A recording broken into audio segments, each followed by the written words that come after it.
Hello, welcome to my quarterly favorites.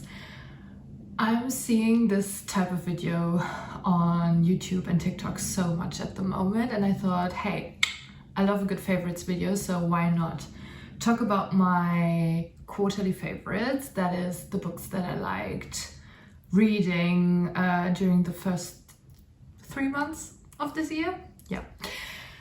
So yeah, I thought I would join in the fun. I know I keep saying this, but my reading year is going so well. I'm just cranking out these books and I'm making good choices apparently. I want to include a few 5-star reads today, as well as some honorable mentions that maybe were not 5-star reads for me, but that impacted me in a strong way, that had some type of special meaning to me, books that I will be thinking about in the future, so I thought I would include them at the end. Yeah, I already talked about a few of these books. I hope it's not too repetitive, but maybe this will, you know, increase your urge to also pick them up. Yeah, let's get started.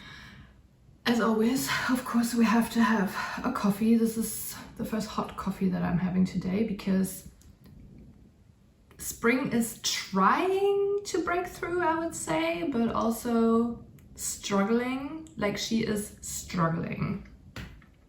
So hot coffee it is for now. But yeah.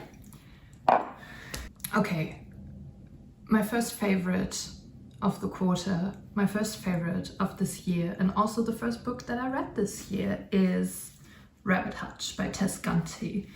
I talked about this before. This is about a set of characters that live on this estate, this low-income housing estate. It takes place during the summer in Indiana. The story time is 1 week, and there's this terrible incident that happens right at the beginning of the book. Maybe I can read you the first page actually. On a hot night in apartment C4, Blandine Watkins exits her body. So this is where we start off, and then retrospectively the book tells us what happens. I love so many things about this book, but maybe to mention a few things. First of all, I love the setting. I love that we have this closed kind of setting with this closed cast of characters. It almost feels like a theater play somehow. Also, I love that we also have a closed time frame. So this story spans over 1 week, and I love the combination of a very, you know, structured setting and a very structured story time. Also, the writing is amazing, such beautiful prose. I hope Tess Gunty continues to write amazing novels. I will be reading them all. And yeah, I've said this before, but this is unlike anything I've ever read, and I will never stop recommending this to everyone. I feel like everyone could get something from this. So if you have been seeing this in the bookshop, or if you have been thinking about reading this, please give it a go. It's such an amazing and special book. There's no other way to say it. This is so, so special. So yeah, I hope you pick it up. Next up, another 5-star read for me, which was Intimacies by Kitamura. Yes, I already talked about this in another video, but just to, you know, give you a brief overview. This is about our main character, whose name I forgot. Maybe she doesn't even have a name. Oh, interesting. Okay, so this is about our main character who moves from New York to The Hague. She works as an interpreter and she's going to be working at the International Court in The Hague. Sorry, I got distracted. There's a cute dog outside.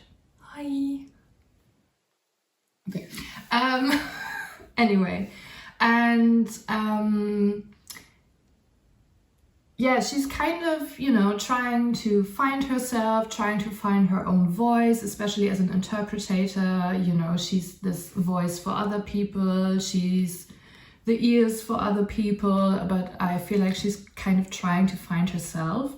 And on this journey, she meets these different characters that she shares some type of intimacy with, whether it be friendship intimacy or like romantic intimacy, but also intimacy on a work level, because she's working on this case where a former dictator has been, you know, presented to the International Court, and yeah, she's doing the translation for him. And they have to, you know, get close somehow in order to tell his story. What I love about this one is, first of all, it's set in The Hague, which I have been to, and I love the city. And I feel like the city in this novel kind of acts as an additional character, which I love. I mean, I love setting, but I love a good personification of a setting. So you definitely get this in this one. And also, I love that these characters are not 20-something-year-olds, but rather 30-something-year-olds, which I related so much more to. And I will be talking about this when I talk about a different book later on. But yeah, I really love that. And also the way that Kitamura writes these Dutch characters in particular is just so spot on. And if you know Dutch people, you will definitely get a kick out of this. At least I did. I could not stop reading this. All I wanted to do was read this book. So this is definitely one that I will be revisiting in the future. I feel like if you like books where the characters and their relationships are at the forefront of the story, you will definitely enjoy this one. So yeah, give it a go. Okay, next up, the third 5-star read of the year. I just recently talked about this in my March wrap up. It's Come and Get It by Reid.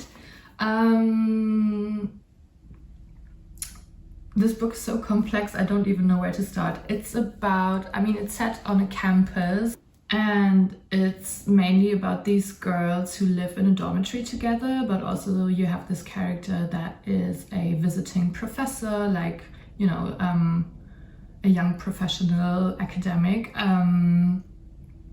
Yeah, and just how the semester plays out for each character. It touches upon topics of gender, sexuality, age, race, class. So all of the identity markers are being taken care of, but not in a pretentious kind of, you know, way, but just, I don't know, especially the queer representation in this book I really liked, because I feel like oftentimes queer storylines very much focus on negative experiences, on traumatic experiences. And in this book, it's just part of the character, you know, it's just part of the character and the character's story. And yeah, I really enjoyed that. Also, this was one of the books where you really feel like part of the group, part of this group of characters that's trying to figure it out. And I had such a bad book hangover when I finished this, because I actually missed the characters as if they were my friends or something. So yeah, if you're looking for a book where you can form some parasocial relationships, this might be the one. Also, this got such bad reviews online and I highly disagree, so I feel like I have to be a spokesperson for Come and Get It.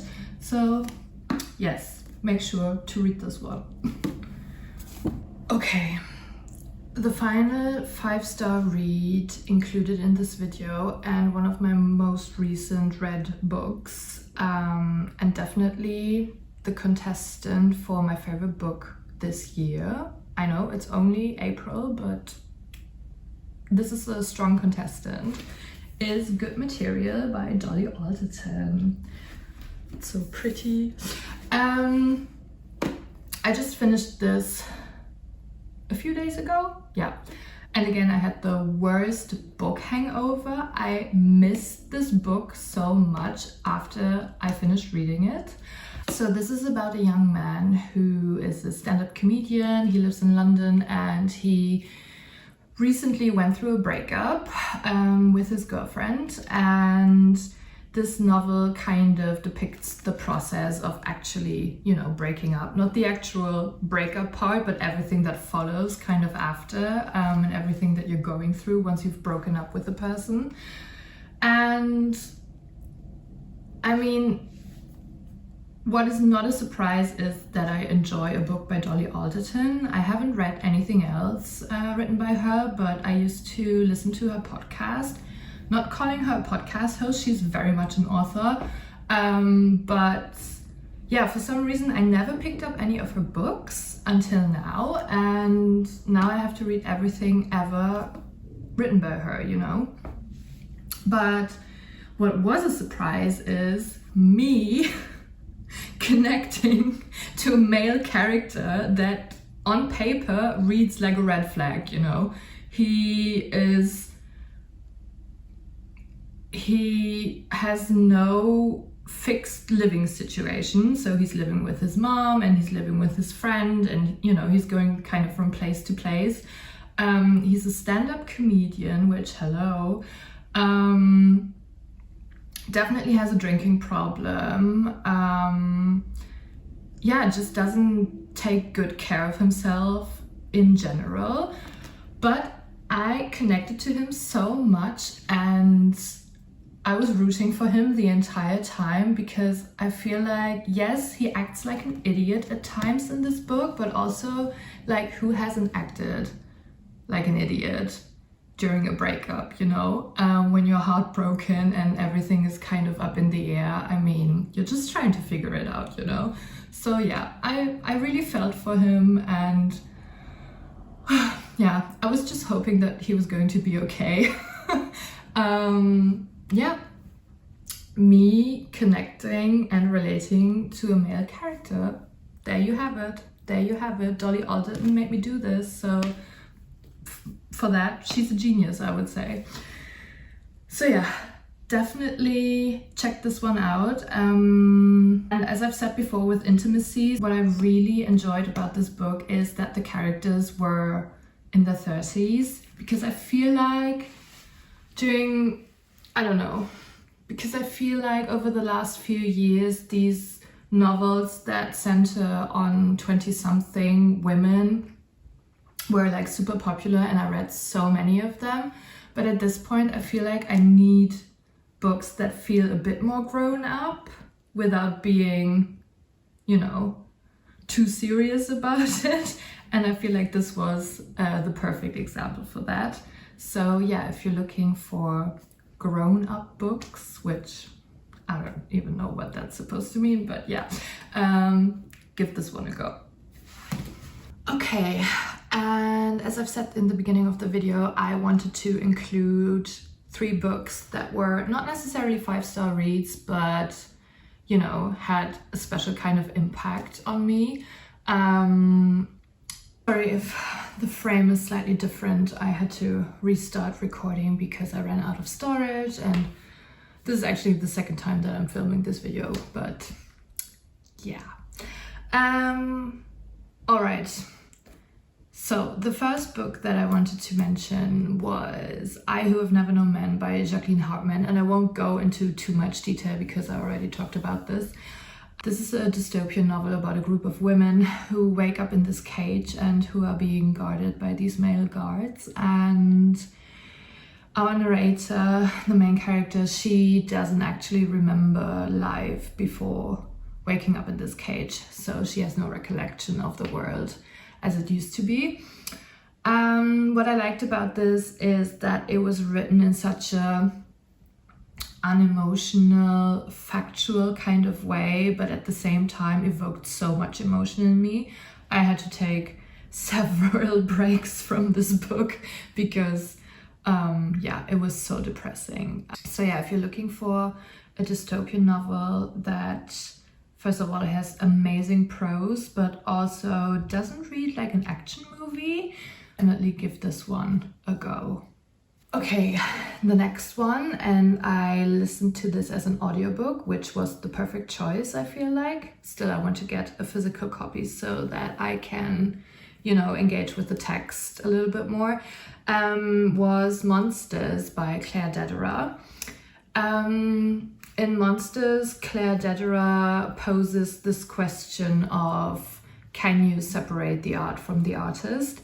And what I liked about this book is not only does she give great examples, so one chapter is about Roman Polanski, one chapter is about Picasso. There's also a chapter on bad mothers where Joni Mitchell is actually the example, which I found super interesting. But I really enjoyed this kind of research character of the book, and I loved following her arguments and the way that she's really trying to answer this question for herself. So yeah, if you're looking for something that is a little bit more brainy, food for thought. I mean, this question is still relevant even after the Me Too movement. I feel like we're still talking about this today. So yeah, if you're looking for something like that, for a good non-fiction read, I would highly suggest this one.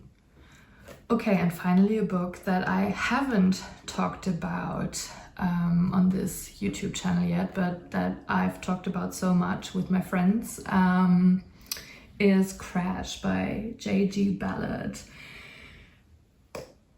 What a ride.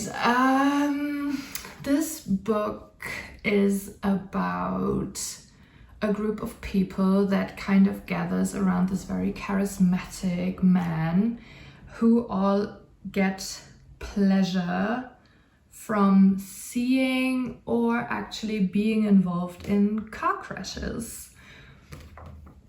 Yeah, we're talking that kind of pleasure.